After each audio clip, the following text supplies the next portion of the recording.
지금부터 10월 26일 한사랑교회 주일 예배를 시작하도록 하겠습니다. 우리 다 함께 조용한 기도로 나아가시겠습니다.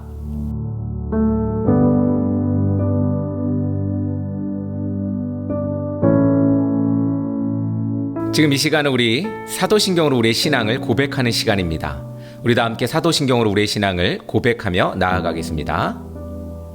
전능하사 천지를 만드신 하나님 아버지를 내가 믿사오며 그 외아들 우리 주 예수 그리스도를 믿사오니 이는 성령으로 잉태하사 동정녀 마리아에게 나시고 본디오 빌라도에게 고난을 받으사 십자가에 못 박혀 죽으시고 장사한 지 사흘 만에 죽은 자 가운데서 다시 살아나시며 하늘에 오사 전능하신 하나님 편에 앉아 계시다가 저리로서 산자와 죽은 자를 심판하러 오시리라.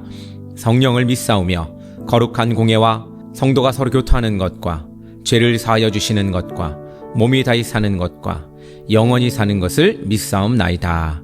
아멘. 지금 이 시간은 우리 세상의 언어로 하나님의 음성을 듣는 시간입니다. 우리 다 함께 귀 기울여 하나님의 음성을 들어보시기 바랍니다.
오늘 우리에게 주시는 말씀은 마태복음 9장 9절에서 13절의 말씀입니다.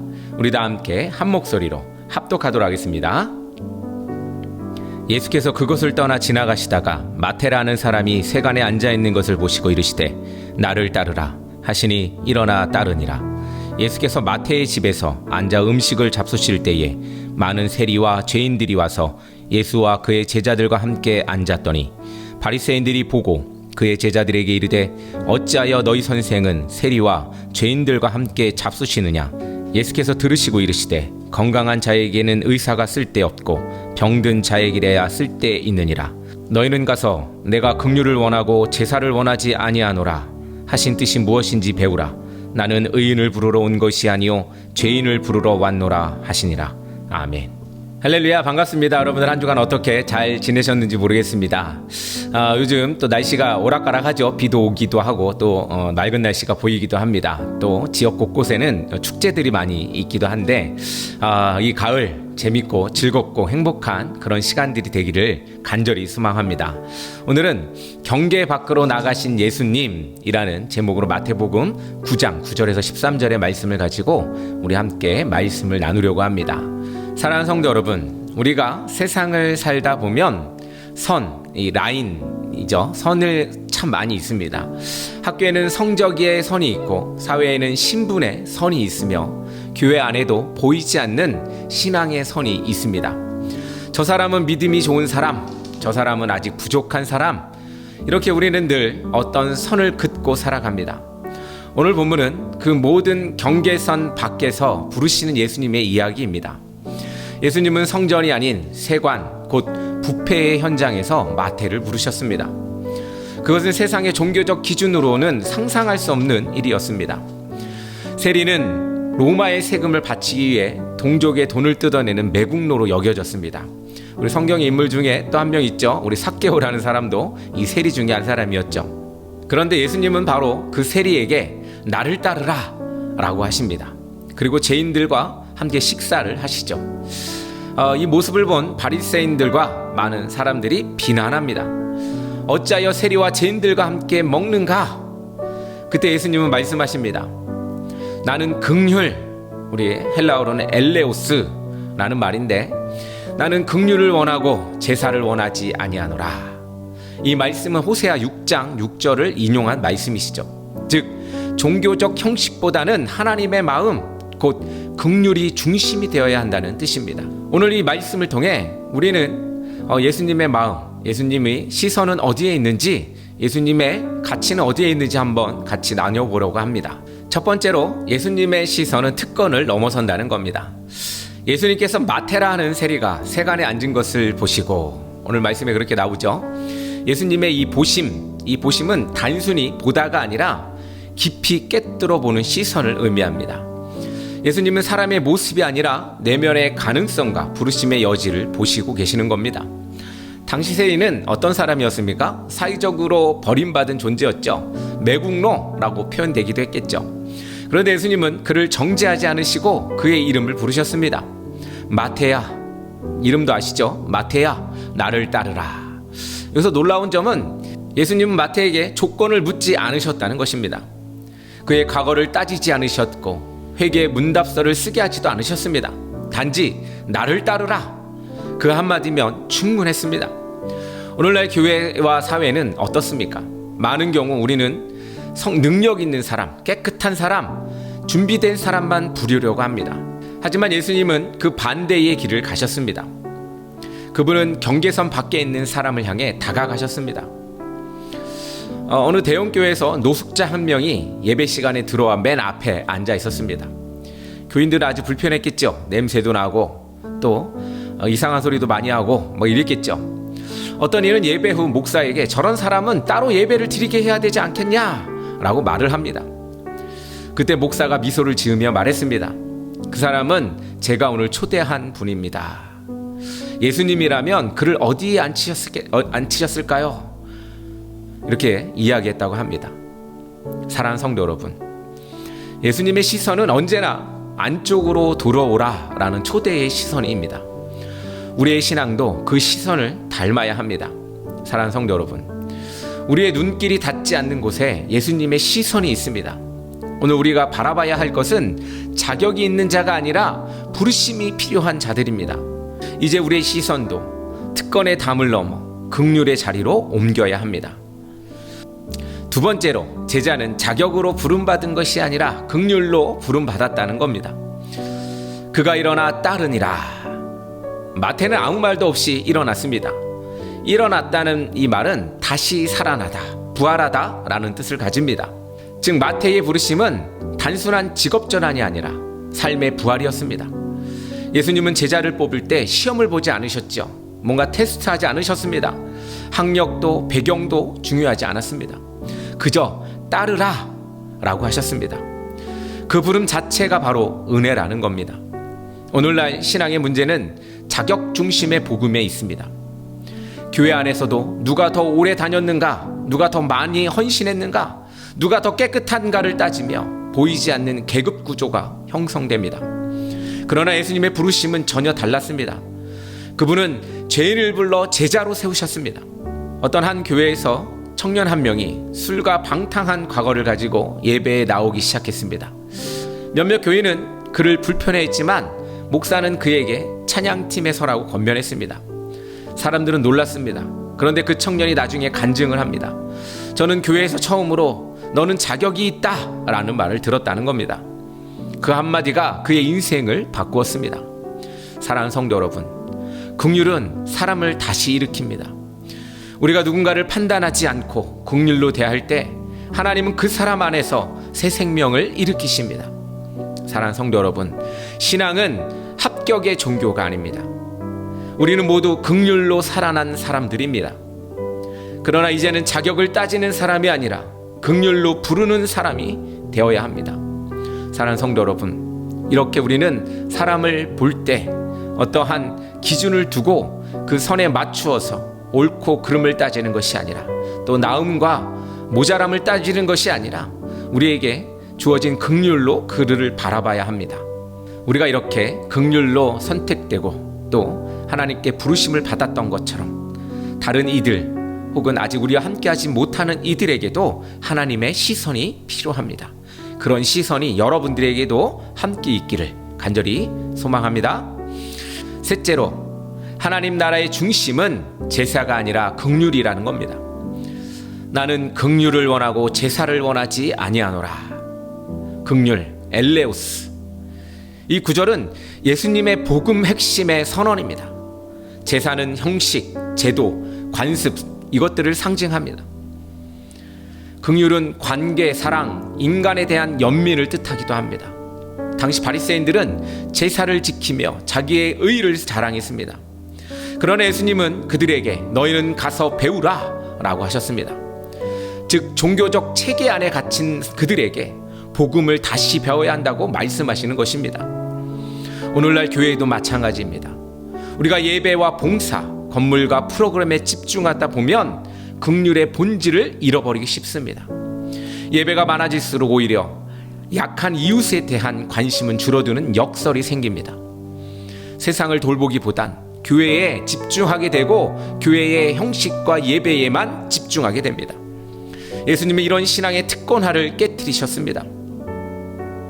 최근 한 대형교회의 담임 목사가 홈리스 사역을 위해 교회 주차장을 개방하게 되었습니다. 몇몇 교인들이 반대를 했습니다. 우리 교회 이미지가 나빠질 수 있습니다. 그때 목사는 단호히 말했습니다. 교회의 이미지는 하나님의 긍휼로 세워지는 것입니다. 사랑하는 성도 여러분, 우리가 정말 주님을 따르는 제자라면 제사보다 긍휼을, 체제보다 사람을, 권력보다 섬김을 선택해야 합니다. 사랑하는 성도 여러분, 하나님은 우리가 바르게 예배하기보다 바르게 사랑하기를 원하십니다. 오늘 우리의 신앙이 제도의 울타리를 넘어 긍휼의 현장으로 나아가기를 소망합니다. 이것이 바로 경계 밖으로 나아가신 예수님의 길입니다. 말씀을 마치겠습니다. 예수님은 언제나 경계 밖에서 복음을 시작하셨습니다. 그곳이 바로 예수님의 은혜가 흘러가기 시작한 자리였습니다. 사랑하는 성도 여러분, 우리의 신앙이 경계 안에 안전한 복음에 머물지 않기를 바랍니다. 이제 우리도 경계 밖으로 나갑시다. 자격이 아니라 긍휼로, 제사가 아니라 사랑으로, 특권이 아니라 섬김으로 살아갑시다.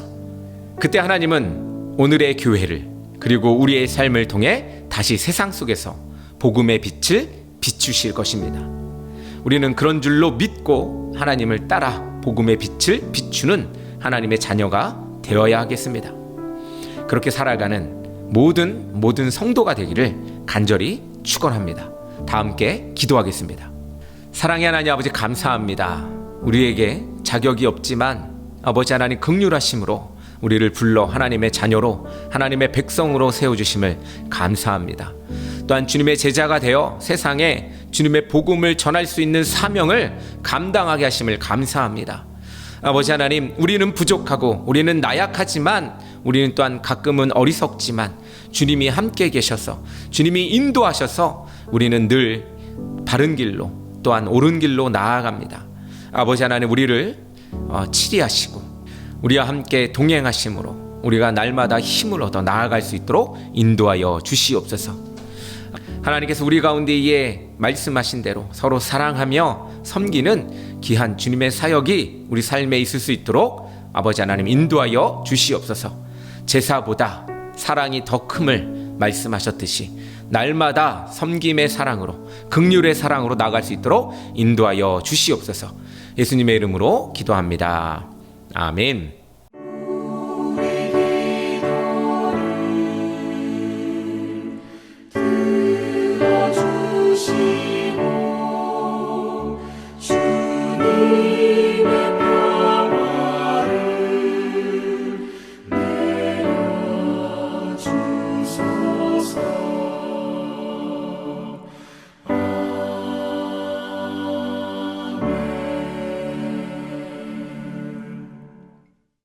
할렐루야, 반갑습니다. 지금은 한사랑교회 강고 시간입니다. 요즘 날씨가 아주 좋죠? 나가서 우리 또 이 행사들도 많이 참여하시고 또 기쁨이 가득한 날들이 되기를 간절히 소망합니다. 요즘 축제들이 참 많이 있습니다. 저희가 살고 있는 동네가 있습니다. 이 동래구죠, 동래구. 이 부산에 있는 동래구인데 축제가 있습니다. 아주 큰 축제가 하나 있는데 동래읍성에서 하는 축제인데 그것도 아주 재밌다고 합니다. 한번 이런 축제들을 찾아다니면서 한번 여유로운 생활을 한번 더 즐겨보시는 것은 어떨까? 너무 빡빡하게만 살지 마시고 조금은 시간을 내어 가족과 함께 시간을 내시면서 삶의 의미를 더 크게 세우시기를 간절히 소망합니다. 저희 한사랑교회는 찾아가는 교회, 지붕 없는 교회 온라인 예배로 여러분들 만나뵈고 있습니다. 보실 때마다 우리 좋아요도 눌러주시고 또 우리 알림 설정도 해주셔서 미리 또 예배 들으시고 또 나아가셨으면 좋겠습니다. 또 아직 구독하지 않으신 분들이 있다면 우리 구독 또 추천해 주셔서 구독할 수 있도록 인도해 주셨으면 좋겠습니다. 이렇게 지붕 없는 교회, 찾아가는 교회를 하는 이유는 바로 교회 나오지 못하거나 또 어려운 마음들이 있어서 이 공동체에 같이 있지 못하는 이들에게 함께 할 수 있는 귀한 시간이 될 줄로 믿습니다. 특히 우리 이제 가나안 성도라고 이야기하는데 특히 가나안 성도들이 오늘 예배를 통하여 주님께 돌아오는 시간이 되기를 간절히 소망합니다. 우리 다 함께 찬양으로 오늘 예배를 마치도록 하겠습니다. 감사합니다.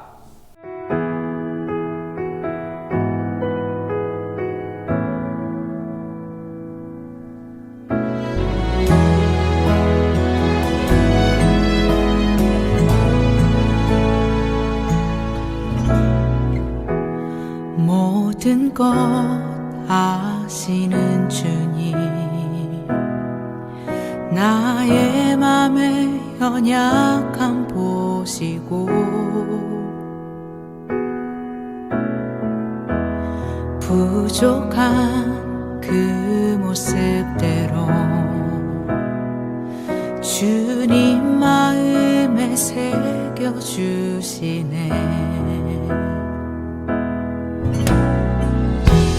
주님께 도로한 마음 하나하나 헤아려 주시니 그 마음 그 아픔들을 주님 손으로 품어주시네.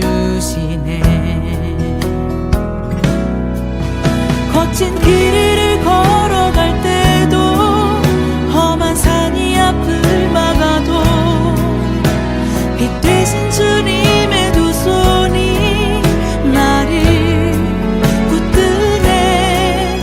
주의 마음이 닿은 내 삶에 저민 슬픔을 씻으시를 주님을 찬양, 주 이름을 찬양하네.